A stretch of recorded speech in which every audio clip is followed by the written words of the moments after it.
राहुल गांधी जो कि अलीगढ़ में थे, वहां पर एक रैली को संबोधित कर रहे थे, लोगों को संबोधित कर रहे थे। महज 10-15 मिनट में उन्होंने अपना भाषण दिया, लेकिन सारी बातें अपनी रख गए। वहां पर ऑर्डिनेंस से लेकर जो अधिकार की सरकार की बात वो करते हैं, उस सब पर बोले। ऑर्डिनेंस की बात को लेकर उन्होंने कहा कि उन्होंने जो कुछ कहा था वो सच कहा था और सच कहने का कोई वक्त नहीं होता।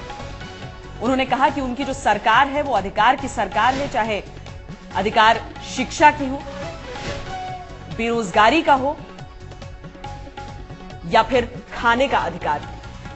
भट्टा परसौल की याद दिलाना भूलते नहीं है राहुल गांधी, सो उसका जिक्र करते हुए बताया कि किस तरीके से जो कानून में संशोधन किया गया है उससे अलीगढ़ के किसानों को फायदा होगा। उत्तर प्रदेश की जनता से यह जरूर पूछा उन्होंने कि लैपटॉप जो दिया गया वो चल रहा है या नहीं चल रहा है, और यह स्पष्ट तौर पर कहा कि चाहे बीएसपी हो या एसपी हो, कोई यूपी का उद्धार नहीं कर सकता। अगर कोई कर सकता है तो वो है कांग्रेस।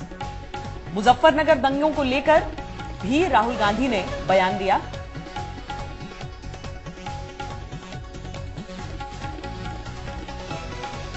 हम वो आपको सुनाएं, उससे पहले हम आपको सुनाते हैं कि ऑर्डिनेंस के मसले पर राहुल गांधी ने क्या कहा।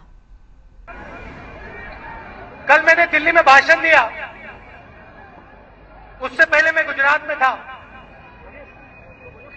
और गुजरात में जो जर्नलिस्ट होते ना, जो हमारे दोस्त यहां खड़े हैं, वैसे लोगों ने मुझसे पूछा कि भाई ये जो ऑर्डिनेंस की आपने बात की, सुना है ना आपने? ये ऑर्डिनेंस का नाम सुना है ना आपने? जो मैंने कहा कि भैया इसको लागू नहीं करना चाहिए। हाँ, वैसे कहा था, मगर कहना नहीं चाहिए इसको। तो जर्नलिस्ट ने मुझसे कहा कि भाई ये आपने जो कहा, ये आपने गलत समय पे कहा। तो मैंने उनसे पूछा कि भाई जो मैंने कहा सच कहा था या झूठ कहा था?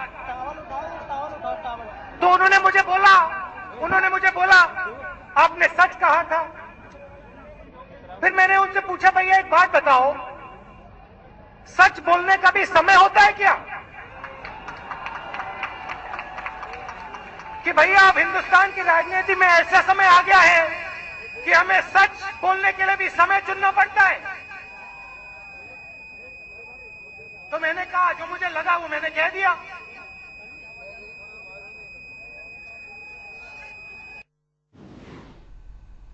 सच बोलने का समय हो न हो, राहुल गांधी पर आरोप ये लगे थे कि सच बोलने का एक तरीका होता है।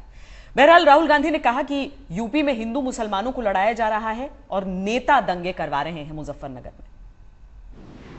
और अगर यूपी पीछे जा रहा है, अब सुन लो, अगर यूपी पीछे जा रहा है तो इसलिए जा रहा है कि आपको बांटा जाता है, हिंदू को मुसलमान से लड़ाया जाता है, एक जात को दूसरी जात से लड़ाया जाता है।